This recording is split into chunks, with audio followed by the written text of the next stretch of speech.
September 6th, 1943. 25,000 feet above Stuttgart, Germany. Staff Sergeant Michael Aruth squeezes the trigger of his twin Browning 50 caliber machine guns and sends a wall of tracers screaming into the frozen sky. The gun barrels glow orange. Shell casings rain onto the floor of his cramped compartment. He is firing at 900 yards, more than double the approved range, and every instructor who ever trained him would call this insanity. 3,000 yards behind the American bomber formation, 18 Messerschmitt Bf-109s are forming up for their attack run. The German pilots have done this 100 times before. They know exactly how American tail gunners fight. Wait until 400 yards. Fire short bursts. Conserve ammunition. The Luftwaffe has turned this predictable doctrine into a death sentence for thousands of American airmen. But today, something is different. Today, a 19-year-old factory worker's son from Massachusetts is about to prove every expert in the European theater wrong. By the time his bomber limps back to England with 2 engines destroyed and holes punched through every section of the fuselage, Aruth will have shot down 3 enemy aircraft in a single mission. By the time his combat tour ends, he will have destroyed 18 confirmed enemy fighters, the highest total of any bomber gunner in American military history. And the tactics he pioneers in this freezing tail compartment will rewrite official doctrine and save thousands of lives. But first, you need to understand why they called his position the suicide seat. The summer of 1943 represents the bloodiest chapter of the American strategic bombing campaign over Europe. The 8th Air Force is hemorrhaging bombers at a rate that threatens to collapse the entire air war. During the August 17th raids on Regensburg and Schweinfurt, 60 B-17 flying fortresses are shot down in a single afternoon. 600 men killed, wounded, or captured before dinner. The mathematics of survival are simple and terrifying. Each bomber crew must complete 25 missions to rotate home. But the average life expectancy of a B-17 in late 1943 is 11 missions. More than half the men who climb into these aircraft will never finish their tour. They will die in burning wreckage scattered across German farmland, or drown in the freezing waters of the English Channel, or spend years rotting in prisoner-of-war camps. For tail gunners specifically, the numbers are even worse. The survival rate hovers around 40%.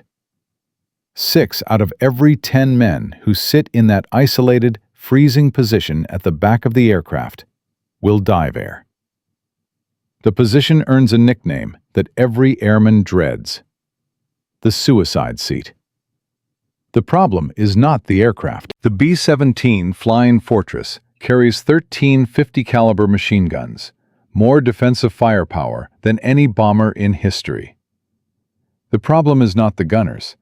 The 8th Air Force has established rigorous training programs, sending thousands of men through specialized gunnery schools, where they practice against towed targets until they can identify a fighter's silhouette in a fraction of a second. The problem is doctrine. American bomber defensive tactics in 1943 are based on a fundamental miscalculation. Gunnery experts analyzing ballistics tests and combat footage have determined that 50 caliber machine guns lack effective accuracy beyond 400 yards. Their conclusion seems logical. Firing at longer ranges wastes precious ammunition and reveals your position without inflicting damage. The official training manuals are explicit. Hold your fire until the enemy commits. 400 yards maximum. Short, controlled bursts. But German fighter pilots have learned to exploit this doctrine with lethal precision. Luftwaffe tactical reports describe the pattern in clinical detail. Approach American bomber formations from the rear at 1,000 yards. Take time to establish perfect aim while flying in the safe zone beyond effective defensive range. Then commit to a high-speed diving attack that carries you through the defensive fire in seconds. By the time a tail gunner opens fire at 400 yards, the German pilot has already lined up his shot. His 20mm cannons have longer effective range than American 50 caliber guns. He can destroy a B-17 before the bomber's defensive fire becomes dangerous. The expert consensus is unanimous. Longer-range defensive fire is ineffective. The mathematics supports this conclusion. Ballistics tests confirm it. Combat loss rates seem to validate the entire defensive strategy.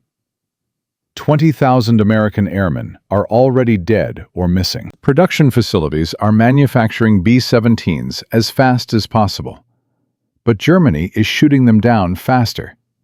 Something has to change. That change begins in the tailgun compartment of a bomber nicknamed Tendelio, where a teenager with no credentials is about to challenge every assumption the military has made about aerial combat. Michael Lewis Aruth is not supposed to be an innovator. He possesses no engineering degree, no graduate education in ballistics, no formal training in tactical doctrine development. He is, by every measurable credential, unremarkable. Born in 1924, Aruth grew up in a working-class neighborhood in Massachusetts, where his father labored in a factory. He attended public schools. He earned average grades. He worked odd jobs to help support his family during the Depression. When he turns 18 in 1942, he enlists in the Army Air Forces, like hundreds of thousands of other young men, motivated by patriotism and the draft notice that would have arrived anyway. The military assigns him to gunnery training, not pilot training. His education level and test scores are not high enough. Not navigator or bombardier. Those positions require college credits. Gunner is what the military calls an enlisted specialty. It requires courage and quick reflexes, but not necessarily innovative thinking. Aruth completes his training at Tyndall Field, Florida, where instructors drill the doctrine into him repeatedly. 400 yards, controlled bursts, conserve ammunition. He scores adequately on the range, qualifying but not excelling. His instructors note that he is competent, reliable, steady under pressure. Nobody identifies him as exceptional. In May 1943, Aruth ships out to England and joins the 527th Bomb Squadron, 379th Bombardment Group, based at Kimballton. He is assigned as tail gunner aboard Lieutenant Bone Fox's crew, flying in Tendelio. It is his job, nothing more. He climbs into that plexiglass compartment, sits on a bicycle seat with his knees pulled up to his chest, and waits for German fighters to kill him. His moment of insight does not arrive as a flash of genius. It develops gradually, mission by mission, as Aruth watches the pattern repeat itself with horrifying consistency. German fighters approach from beyond defensive range. They take their time. They establish perfect firing solutions. Then they commit to high-speed attack runs that tear through American formations before defensive fire can respond effectively. During a mission to Kassel on July 30, 1943, Aruth watches a Messerschmitt position itself 1,000 yards behind the formation. The German pilot rocks his wings, signaling other fighters to join him. They form up in perfect attack formation while American tail gunners sit with fingers on triggers, waiting for the enemy to enter the prescribed 400-yard range. A simple question forms in Aruth's mind. Why are we letting them get organized? It is almost naive in its directness, but it contains a fundamental challenge to everything the military believes about defensive gunnery. The official thinking assumes that long-range fire is ineffective because it rarely scores kills. But Aruth realizes that effective does not have to mean lethal. What if the purpose of long-range fire is not to shoot down fighters at 900 yards? What if the purpose is to disrupt their attack formations before they can establish proper firing solutions? After the castle mission, during crew debriefing, Aruth mentions his observation to pilot Bone Fox. Fox listens, but does not commit. Stick to doctrine for now, Mike, but keep thinking. Aruth keeps thinking. And in the weeks that follow, he begins to experiment.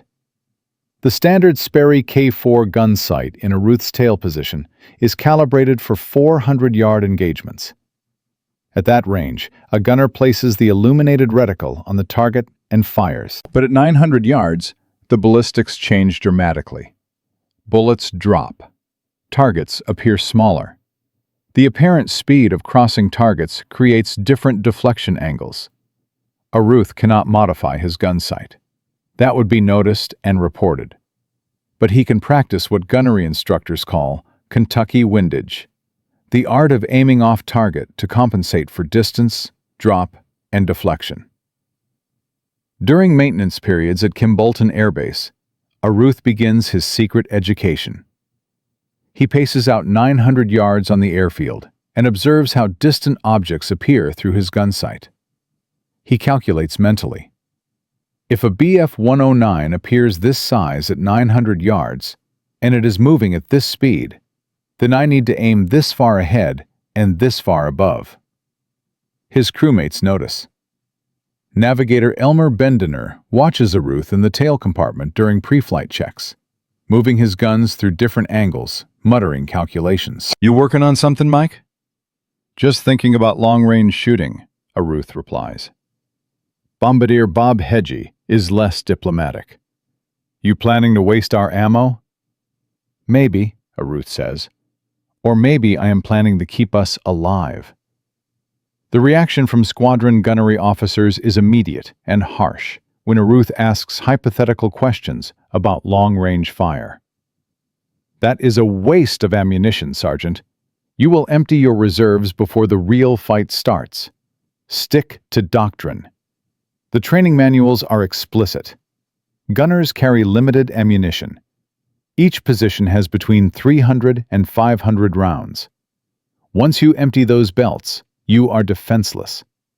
Firing at 900 yards, where you might need 20 rounds to score one hit instead of 5 rounds at 400 yards, seems mathematically insane. But Aruth has done different calculations. He has counted the bomber losses. He has watched crew after crew disappear into German skies. He has sat through debriefings where tail gunners describe the same pattern over and over. The Jerry fighters took their time setting up. By the time they closed to range, their aim was perfect. September 6th, 1943. The target is Stuttgart. Intelligence reports predict heavy fighter opposition.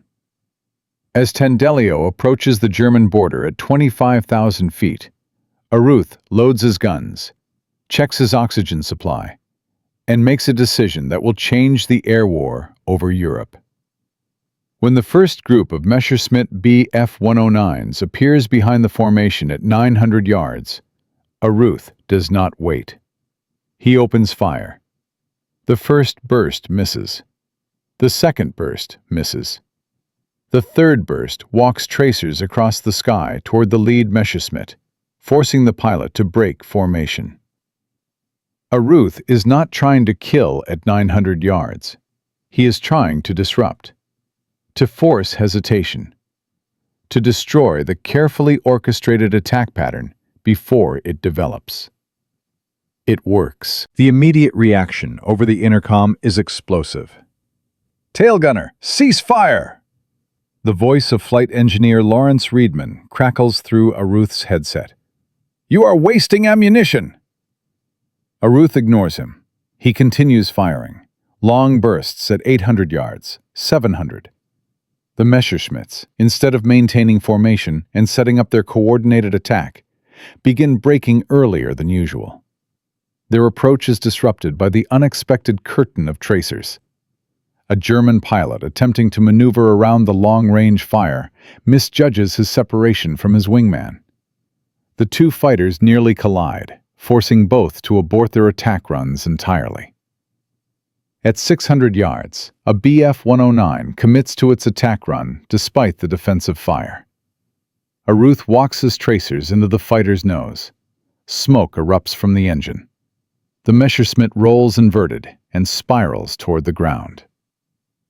First kill. By the time Tandelio limps back toward England with 2 engines shot out and hydraulic fluid streaming from ruptured lines, Aruth has shot down 3 enemy aircraft in a single mission, using a technique that military doctrine insists is impossible. The debriefing that follows will erupt into chaos. Half the officers will demand Aruth be court-martialed for tactical insubordination. The other half will point to results that cannot be ignored. But this is only the beginning.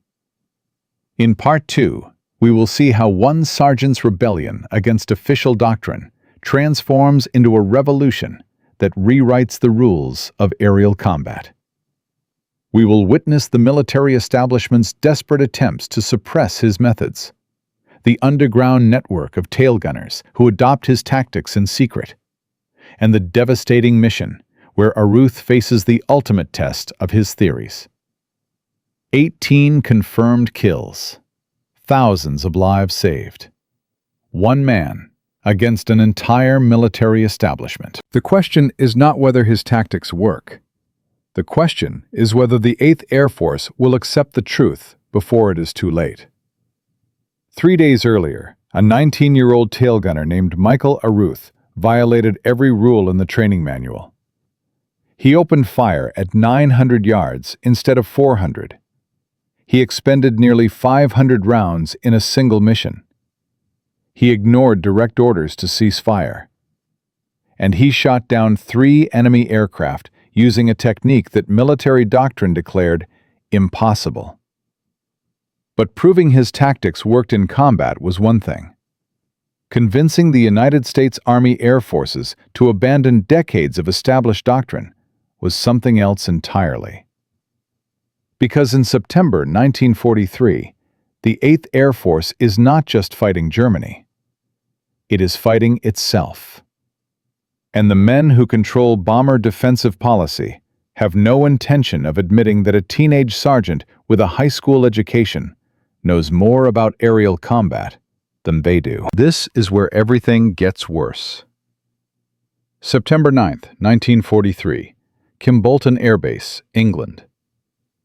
The 379th Bombardment Group Headquarters Building.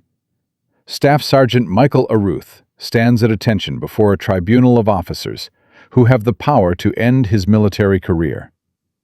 Squadron Gunnery Officer Captain William Morrison sits at the center of the table, Aruth's ammunition expenditure report in his hands. His face is rigid with barely controlled fury. The numbers on the page represent everything Morrison has spent his career teaching gunners not to do.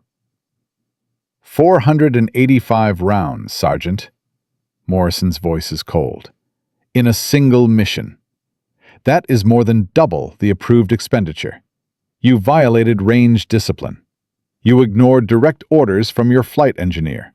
You endangered your entire crew by depleting defensive ammunition. Sir, I also shot down 3 confirmed enemy aircraft. By luck. Morrison slams the report onto the table. You fired at ranges where ballistics data proves accuracy is effectively 0. Every kill you scored was a statistical accident. If you had missed, you would have left your bomber defenseless for the return flight. Intelligence Officer Major Thomas Brennan shifts in his chair. Bill, 3 kills in 1 mission is the highest total for any tail gunner in this group. Maybe we should examine the methodology before we dismiss it. The methodology is reckless. Morrison does not look at Brennan. Sergeant Aruth, you are hereby placed on notice. Any further deviation from approved gunnery doctrine will result in immediate court-martial. You will fire at 400 yards. You will use short, controlled bursts. You will conserve ammunition. Is that understood? Aruth's jaw tightens. Sir, with respect, the approved doctrine is getting tail gunners killed. I watched the fighters set up their runs from 1,000 yards out. They had all the time in the world to establish perfect aim. By the time they reached 400 yards, they had already won. That is not your determination to make. Morrison stands. You are a sergeant. You follow orders. You do not rewrite tactical doctrine based on hunches. Dismissed. Outside the headquarters building, Aruth lights a cigarette with shaking hands. Navigator Elmer Bendener finds him there, staring at the gray English sky. That went well, Bendener says dryly. They are going to get us killed, Elmer. Aruth's voice is flat. Every mission, I watch the same pattern. The Jerrys form up at 1,000 yards. They take their time. They line up perfect shots. And we sit there with our fingers on the triggers, waiting for permission to fight back. It is suicide. You are not wrong, but being right does not matter if you get court-martialed before you can prove it. Aruth does not respond. He watches a flight of B-17s taking off for another mission over Germany. Statistically, 2 of those bombers will not return. 20 men will die, following the doctrine that Captain Morrison is so determined to protect. But Aruth does not know that his argument has been overheard. Standing at the corner of the building, Group Commander Colonel Maurice Preston has listened to every word. And Colonel Preston has been watching the loss reports with growing desperation. In the 63 days since the 379th began combat operations, the group has lost 47 bombers. 470 men killed, wounded, or captured. The mathematics of attrition are clear. At this rate, the entire group will cease to exist within 6 months. Preston needs a solution, and he is willing to listen to anyone who might have one, even a teenage sergeant who the gunnery establishment considers a reckless amateur. That evening, Aruth receives an unexpected summons. Report to Colonel Preston's office, immediately. The meeting that follows will change the course of the air war over Europe. Preston's office is sparse. A desk. A map of Germany covered in red pins marking lost bombers. A photograph of his wife and children. The colonel gestures for Aruth to sit. Sergeant, I read your debrief from the Stuttgart mission. I also listened to your conversation with Navigator Bendener this afternoon. Aruth stiffens. Sir, I meant no disrespect to Captain Morrison. I do not care about Morrison's feelings. Preston leans forward. I care about keeping my crews alive. You believe long-range harassing fire can disrupt German attack formations. Explain your theory, in detail. For the next 30 minutes, Aruth describes everything he has observed. The predictable German approach patterns. The safe zone beyond 400 yards where fighters organize their coordinated attacks. The psychological effect of unexpected defensive fire at extreme range. Preston listens without interruption. When Aruth finishes, the colonel is silent for a long moment. Your theory makes tactical sense, but theory is not enough. I need proof. Something I can take to 8th Air Force headquarters that will force them to reconsider doctrine. What kind of proof, sir? A controlled test, multiple aircraft, documented results. If your tactics work, I want data that no one can dismiss. And if they give me that chance, Aruth asks carefully, will Captain Morrison try to stop it? Preston's smile is cold. Let me worry about Morrison. You worry about proving you are right. Because if this test fails, Sergeant, I cannot protect you. You will face that court-martial, and I will not be able to do a thing about it. Aruth nods slowly. When do we start? September 15th, 1943, 9 days after the Stuttgart mission. The 379th Bombardment Group launches a coordinated test that will either validate Aruth's tactics or destroy his career. The mission targets industrial facilities near Rouen, France. 12 B-17s from the 379th participate in what intelligence officers designate Operation Controlled Response. The aircraft are divided into two groups. 6 bombers will employ standard defensive doctrine, 400-yard engagement range, short controlled bursts, conservation of ammunition. The other 6 bombers will employ Aruth's aggressive long-range tactics. Engagement permitted at ranges up to 1,000 yards. Harassing fire authorized regardless of probability of kill. Aruth flies in the experimental group aboard Tendelio. 3 other tail gunners have been briefed on his methodology in late-night sessions at Kimbolton. They have practiced Kentucky windage. They have studied the sight picture at extreme range. They understand that the goal is not destruction, but disruption. Colonel Preston has arranged for intelligence officers aboard escort aircraft to document fighter behavior against both groups. Every engagement will be recorded, every ammunition expenditure logged, every result analyzed. The weather over France is clear. Visibility unlimited. Perfect conditions for German fighters. At 1400 hours, the first wave of Focke-Wulf 190s appears on the horizon. 24 enemy fighters against 12 American bombers. The Standard Doctrine Group maintains formation at the front. The Experimental Group flies at the rear. The Germans attack the Standard Doctrine Group first. Aruth watches from Tendelio as the pattern unfolds exactly as he predicted.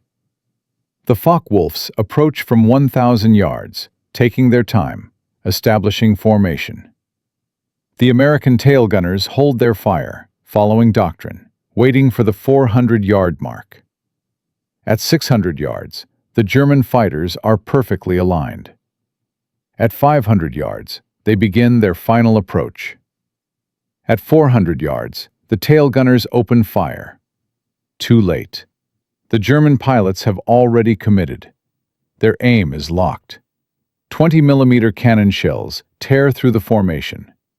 One B-17 erupts in flames and begins its death spiral. Another loses an engine and falls out of formation. In 30 seconds of combat, 2 bombers are critically damaged, and 154 men are fighting for their lives. Then the Germans turn toward the experimental group. Aruth sees them forming up at 1,000 yards. He does not wait. "Fire now!" His voice crackles over the intercom to the other experimental aircraft. "Hit them before they organize!" 6 tail gunners open fire simultaneously. Tracers streak across the French sky, at ranges that doctrine considers worthless. The effect is immediate and dramatic. The German formation shatters.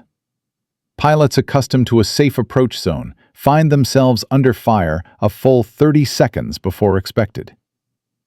The lead Focke-Wulf banks hard right to avoid the tracer streams.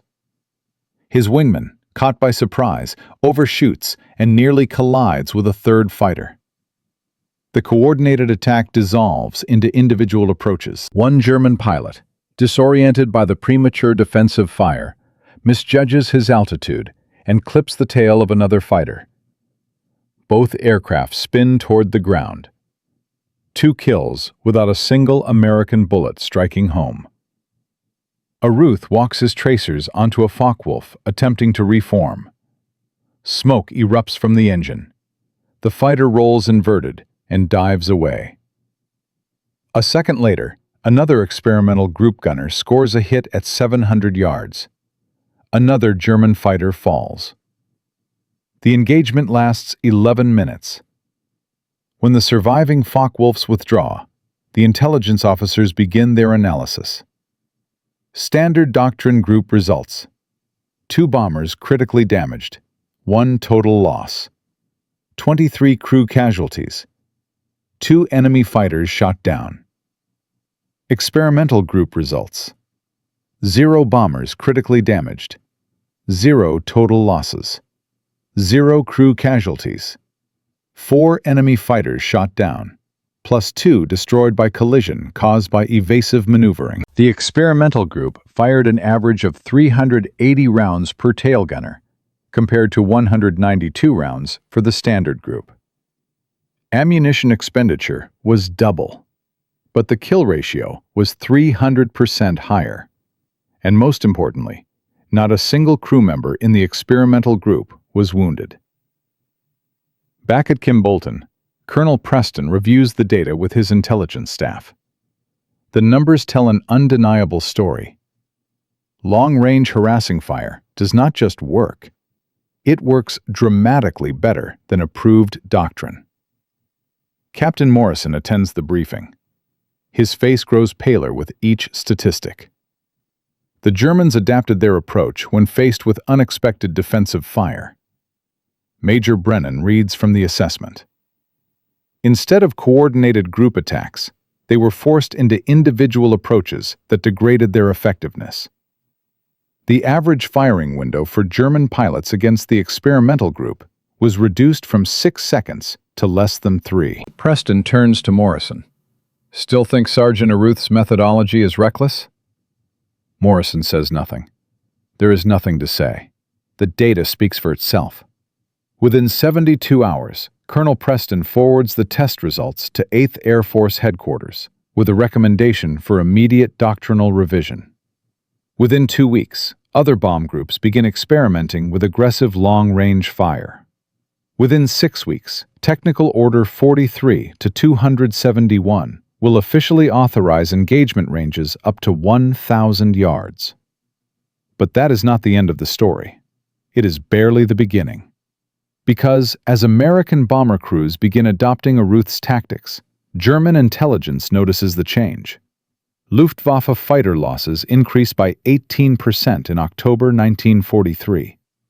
The carefully calibrated attack patterns that have decimated American formations for months are suddenly less effective.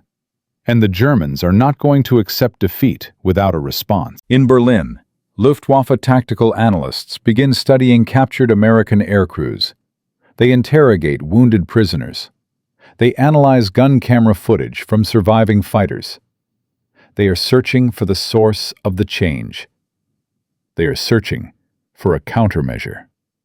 And in the frozen skies over Germany, Michael Aruth continues flying missions. His kill count rises. 9 confirmed, 12 confirmed, 15 confirmed. He becomes a legend among tail gunners, a target for German fighter pilots who learned to identify Tandelio by its distinctive nose art. On the morning of November 29, 1943, Aruth climbs into his tail compartment for what intelligence warns will be the most heavily defended mission of the war. The target is Bremen. The Luftwaffe has concentrated over 300 fighters to defend it, and German pilots have received new tactical orders specifically designed to counter the long-range defensive fire that has cost them so many aircraft. They have studied Aruth's methodology. They have developed a counter, and they are waiting for him. In Part 3, we will witness the deadliest air battle of Aruth's career, the German counterstrike that nearly destroys everything he has built, the moment when his tactics fail and he must improvise or die, and the decision that transforms him from a rebel sergeant into the highest-scoring bomber gunner in American history. 18 confirmed kills. But the next 3 will cost him more than he ever imagined. The real war is just beginning. A teenage sergeant from Massachusetts had an idea that every expert called insane. He proved them wrong. The 8th Air Force rewrote its tactical doctrine. Bomber crews across England began employing aggressive long-range defensive fire. German fighter losses increased by 18% in a single month. But the Luftwaffe was not going to surrender air superiority without a fight. By November 1943, German intelligence has identified the source of their mounting losses. They have studied gun camera footage. They have interrogated captured American air crews. They have analyzed the changing pattern of defensive fire that has disrupted their carefully coordinated attack formations. And now they have developed a countermeasure. On November 29, 1943, 300 German fighters are waiting over Bremen. They have new orders, new tactics, and one specific target: the American tail gunners who have been shooting early. This is no longer an experiment. This is survival. The German response begins in Berlin, in the headquarters of Luftwaffe Fighter Command. General Adolf Galland reviews the loss reports from October 1943 with growing alarm. 47 fighters lost to American bomber defensive fire. That is a 60% increase from September. Something has changed. Galland summons his tactical analysts. They present their findings. American tail gunners have abandoned the 400-yard engagement doctrine. They are now firing at ranges up to 1,000 yards. The purpose is not destruction, but disruption. And it is working. The coordinated attack formations that Luftwaffe pilots have perfected over 2 years of combat are being shattered before they can develop. Pilots are forced to take evasive action hundreds of yards earlier than expected. Firing windows are reduced. Accuracy is degraded. And German fighters are dying at an unacceptable rate. Galland's response is immediate and brutal. New tactical orders are issued to every fighter group in the Western Front. The instructions are specific. When facing bombers employing long-range defensive fire, do not approach from directly behind. Attack from high angles where tail gunners cannot depress their weapons.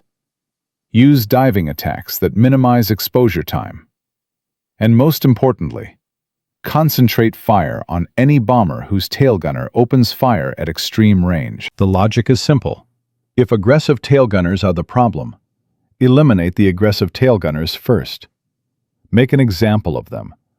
The others will return to passive doctrine out of fear. German pilots receive additional training. They practice high-angle attacks on mock targets. They study the blind spots in B-17 defensive coverage. They learn to identify which bombers in a formation are employing the new tactics by watching for early tracer fire. By late November, the Luftwaffe is ready to strike back. The first indication of the German counter-strategy comes on November 23, 1943, during a mission to Berlin. A B-17 from the 100th Bombardment Group opens fire at 900 yards, exactly as the new doctrine prescribes. Within seconds, 4 German fighters break from the main formation and concentrate their attack on that single aircraft. The bomber is destroyed in less than 30 seconds. All 10 crew members killed. The message is clear. The Germans are hunting aggressive tail gunners, and they are making examples of anyone who follows the new doctrine.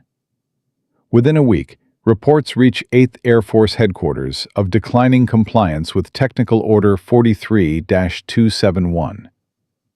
Tail gunners who have been trained in long-range fire are reverting to the old 400-yard doctrine out of fear. The German intimidation campaign is working. Colonel Maurice Preston receives the reports at Kimbolton with a grim expression. The doctrine that Staff Sergeant Aruth pioneered is under threat. The Germans have found a counter, and American bomber crews are dying again in increasing numbers. But this is not the only crisis facing the new tactics. On November 26, 1943, a tragic accident exposes a critical flaw in the aggressive fire doctrine. During a mission to Bremen, a tail gunner from the 384th Bombardment Group opens fire at extreme range. His tracers strike not a German fighter, but the tail section of an American B-17, flying in the formation ahead of him. The friendly fire incident kills 2 crew members and forces the damaged bomber to abort its mission. The accident triggers immediate investigation.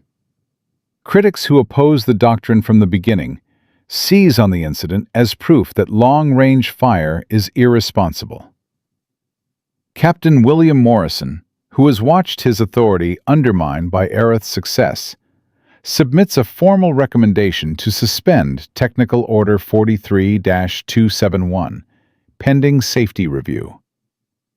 The mathematics of the accident are used against the doctrine. At 400 yards, gunners can clearly identify friend from foe. At 900 yards, in the chaos of combat, mistakes become possible. Morrison argues that the risk of friendly fire outweighs the tactical benefits. For 3 days, 8th Air Force Headquarters debates suspending the new doctrine entirely. Colonel Preston fights to preserve what Aruth has built, but the political pressure is intense. One dead American, killed by another American, is worth more in propaganda terms than a dozen Germans shot down. Aruth himself faces hostile questioning. Did your tactics cause this accident? Did you adequately train other gunners in target identification? Did you consider the risk of friendly fire when you developed your methodology? The young sergeant has no defense except the numbers. Since adopting aggressive doctrine, the 379th has lost 30% fewer bombers than groups using standard tactics. Hundreds of crew members are alive because of long-range fire. One tragic accident does not invalidate the entire approach. But logic does not always win against politics, and the pressure to abandon the new doctrine grows stronger each day. Then November 29th arrives, and everything changes. November 29th, 1943. Mission target, Bremen. The most heavily defended industrial complex in northwestern Germany. 340 Luftwaffe fighters are positioned to intercept. German radar has tracked the American formation since it crossed the English Channel. The Luftwaffe knows exactly when and where to strike, and they have specific orders regarding tail gunners who fire early. Michael Aruth climbs into the tail compartment of Tandelio at 0430 hours. The pre-dawn darkness is absolute. Ice crystals form on the plexiglass bubble as ground crews complete their final checks. Aruth loads his twin Browning .50 calibers with methodical precision. 500 rounds per gun. Every fifth round a tracer. He knows the Germans are waiting. He knows they will target him specifically if he opens fire at long range. He knows that the doctrine he pioneered is hanging by a thread, and that today's mission will determine whether it survives or dies. Pilot Bone Fox's voice crackles over the intercom. Crew check-in. One by one, the 10 men aboard Tandelio report ready. Navigator Elmer Bendener, Bombardier Bob Hedgie, Flight Engineer Lawrence Reedman, the waist gunners, the ball turret gunner, and finally, from the isolated position at the back of the aircraft, Michael Aruth, tail gunner, ready. The formation crosses into German airspace at 10:47 hours, 23,000 feet, temperature -42 degrees, visibility unlimited. The first fighters appear at 11:03 hours. They come from above, not from behind. The Germans have adapted. Instead of forming up at 1,000 yards behind the bomber formation, they position themselves at 14,000 feet above the Americans.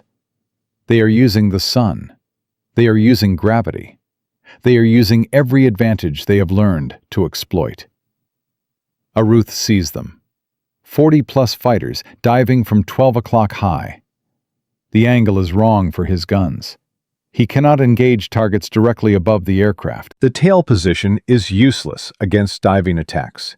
This is the German counter. This is what they have designed to defeat his tactics. The first wave tears through the formation. Cannon shells punch through aluminum. A B-17 off Tandelio's left wing loses its number 2 engine. Another bomber streams smoke from its fuselage. The fighters flash past in seconds, too fast for gunners to track, too high for tail positions to engage.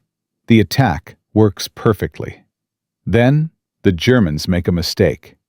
After their diving pass, the Luftwaffe fighters must pull up and circle for another attack run.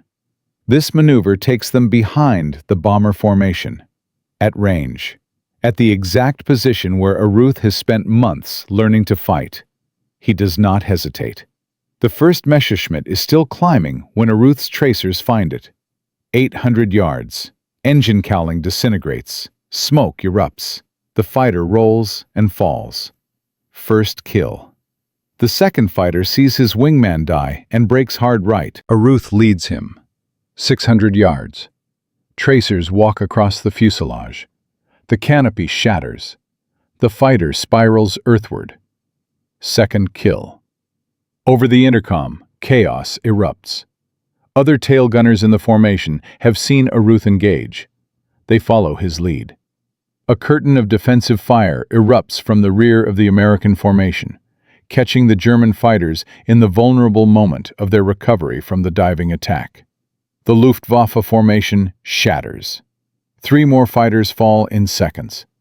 2 collide while maneuvering to avoid the unexpected defensive fire. A 6th trails smoke and limps toward the east. The coordinated attack that was supposed to overwhelm American defenses has become a desperate scramble for survival. But the battle is far from over. More German fighters arrive. Fresh waves from airfields across northern Germany. They adapt in real time, adjusting their tactics, trying to find angles that American gunners cannot cover. The sky becomes a maelstrom of tracers and cannon fire. Tendelio takes hits. 20mm shells punch through the waist section. The No. 3 engine catches fire.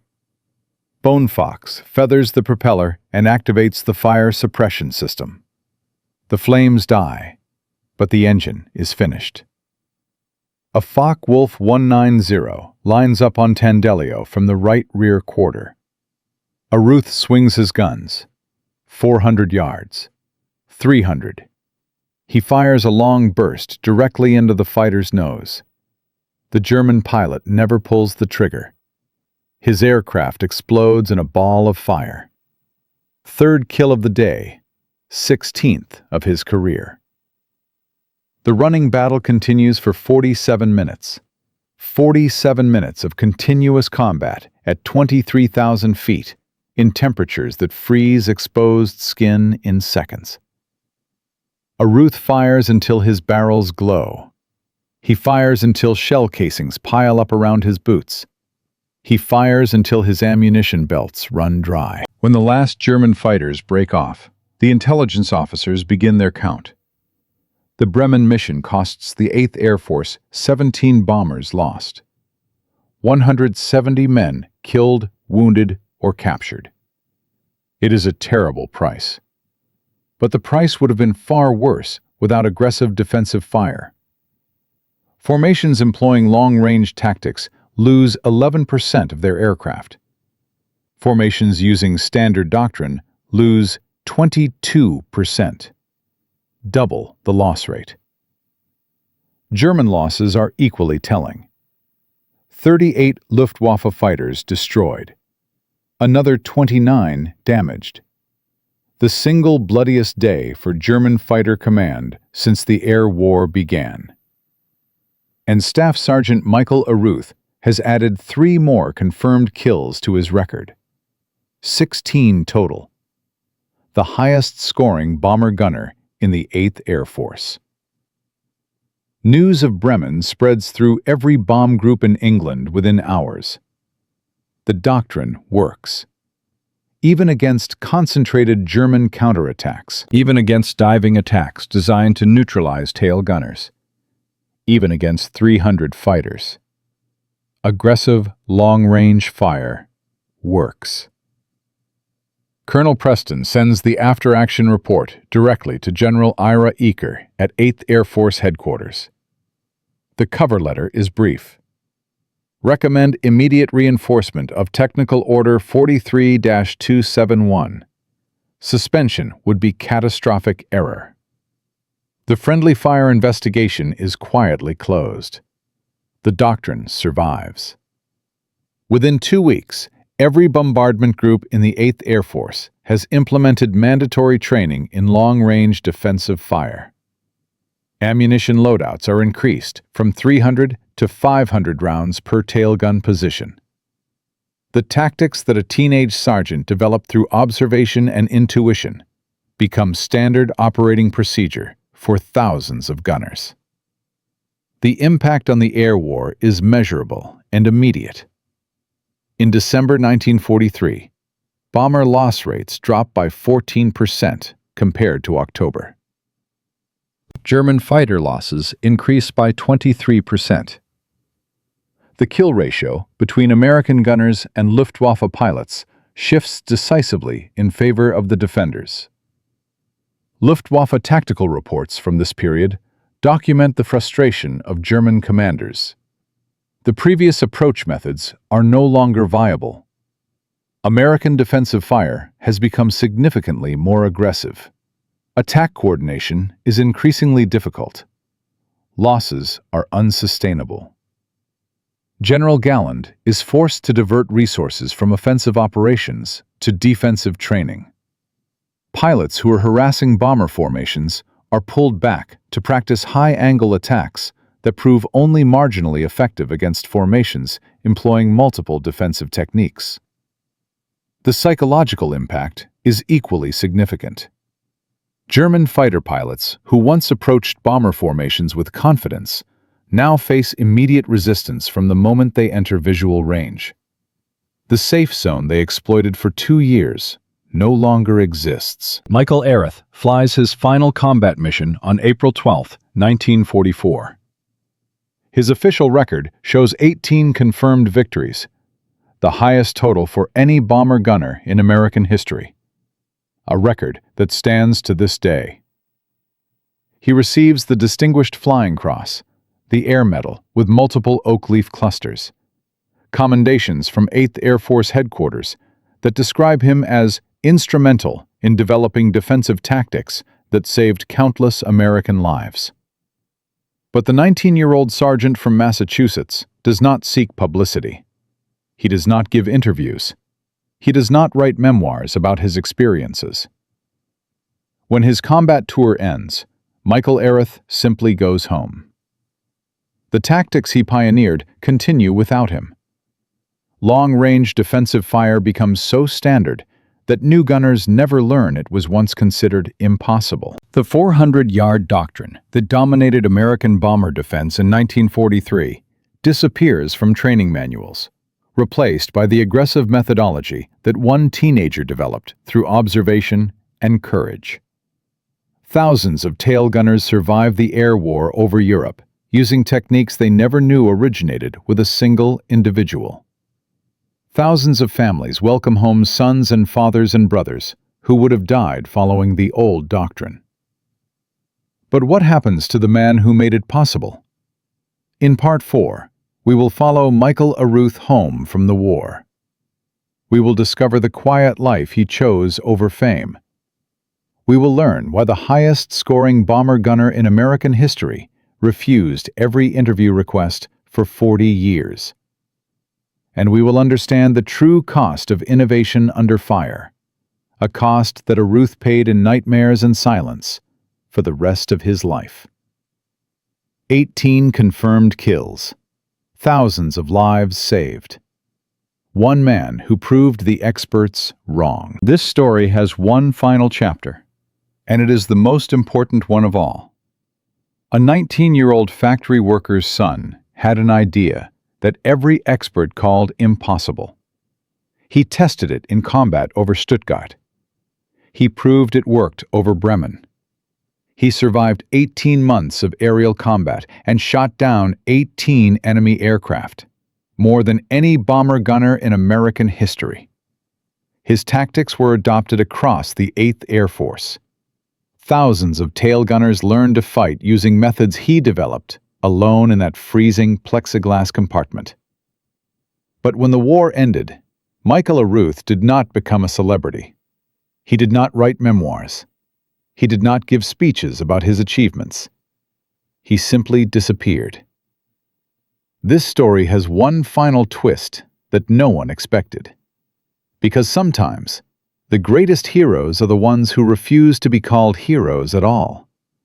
And sometimes success comes with a price that no medal can compensate.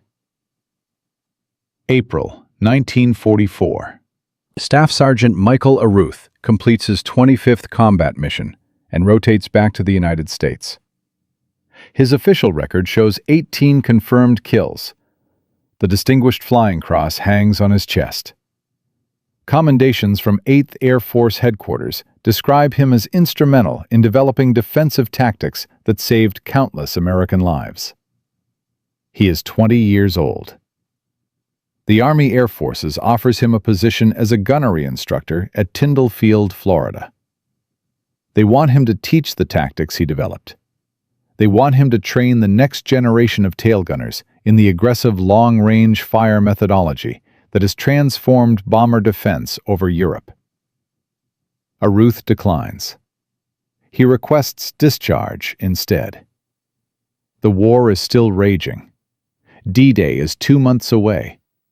Thousands of bomber crews are still flying into German airspace every week. But Michael Aruth has seen enough. He has watched friends die.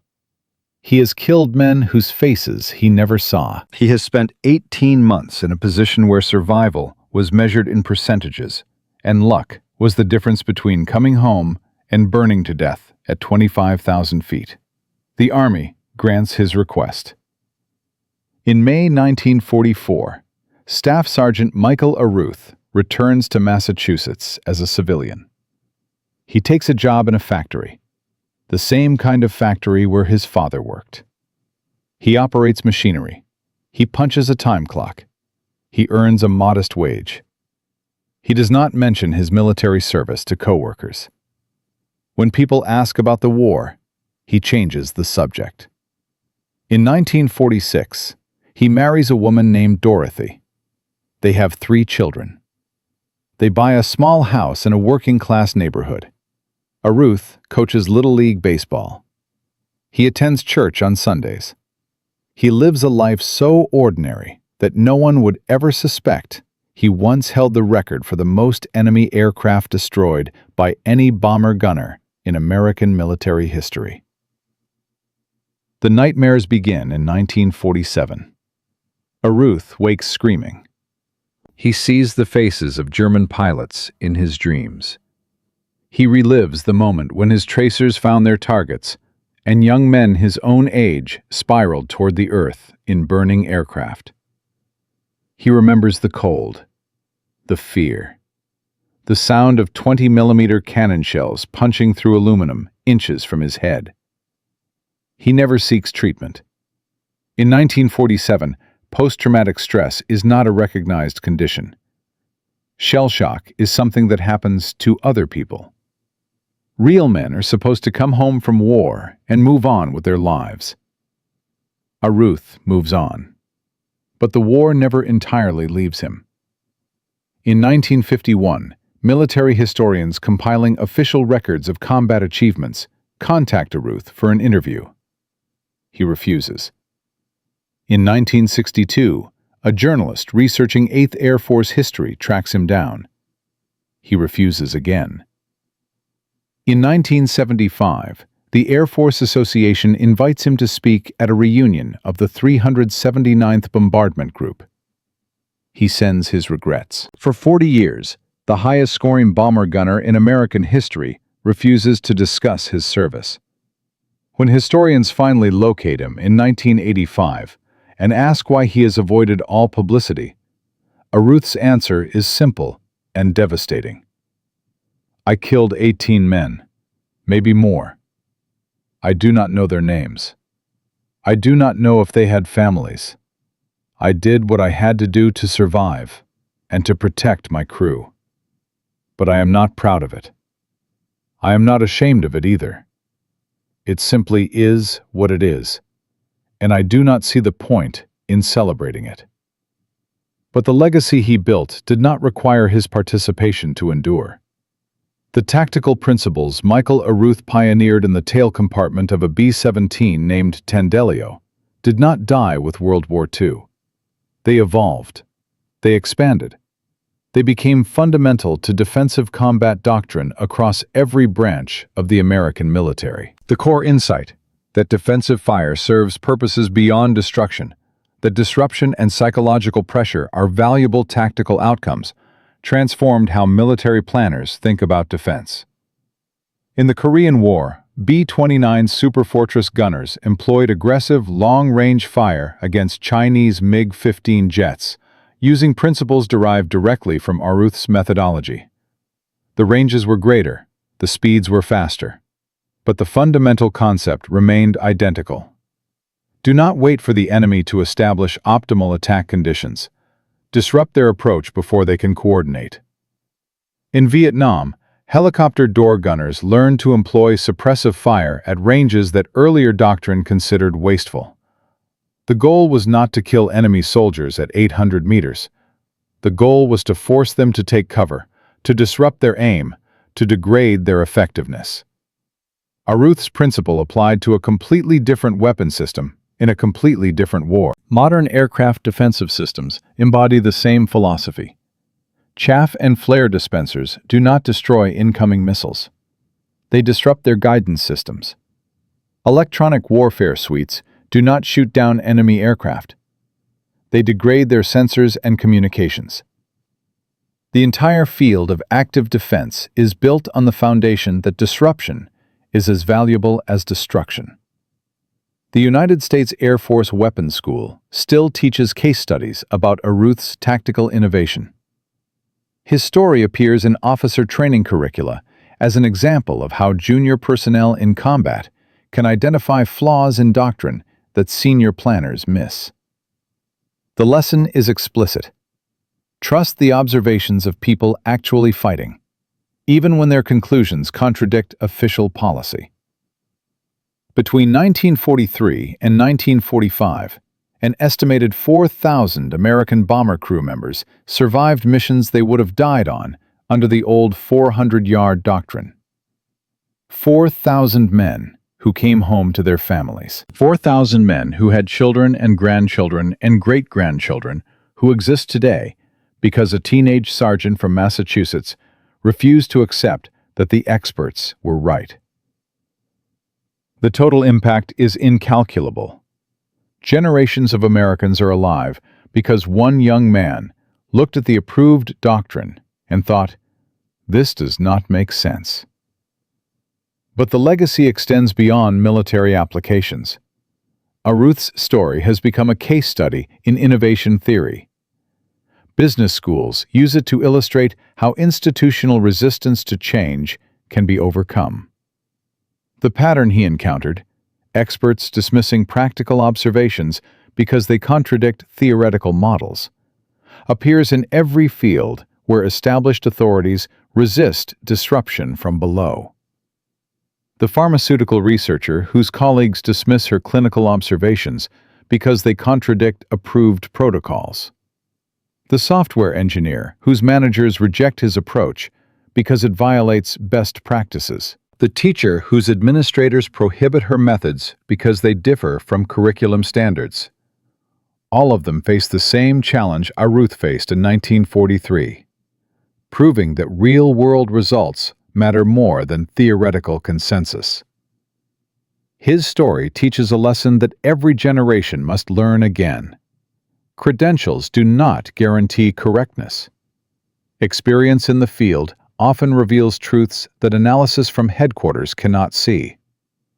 And sometimes, the person best positioned to solve a problem is not the expert with the most degrees, but the individual closest to the actual work. The tactical innovation itself was relatively simple. Fire earlier. Accept lower accuracy in exchange for strategic disruption. Prioritize formation breakup over individual kills. Any competent analyst could have proposed it. But analysts did not propose it. Analysts defended the existing doctrine with ballistics data and statistical models. It took someone actually sitting in the suicide seat, watching friends die while following approved procedures, to recognize that the approved procedures were getting people killed. That is the deeper lesson. Innovation often requires not expertise, but perspective. The willingness to see what is actually happening, instead of what theory says should happen. The courage to trust observation over instruction. And there is one final detail that most people do not know. In 1987, Michael Areth attended a 379th Bombardment Group reunion for the first and only time. He was 63 years old. His hair had turned white. His hands shook slightly from age and from memories he had never fully escaped. At that reunion, a former B-17 pilot approached him, a man Areth did not recognize. The pilot was crying. "You do not know me," the man said. "I flew with the 524th Squadron. Our tail gunner learned your tactics from a training bulletin. On a mission over Berlin in February 1944, his long-range fire drove off 3 fighters that were setting up on us. Because of you, we came home. Because of you, I got to meet my daughter when she was born. Because of you, I have grandchildren." The pilot pressed something into Ruth's hand, a photograph. 3 generations of a family gathered for Christmas dinner. Children and grandchildren and great-grandchildren. All of them alive because one tail gunner fired early on one mission over Berlin. Ruth stared at the photograph for a long time. Then he handed it back. "This is not because of me," he said quietly. "This is because your tail gunner was brave enough to try something new. I just showed that it could work."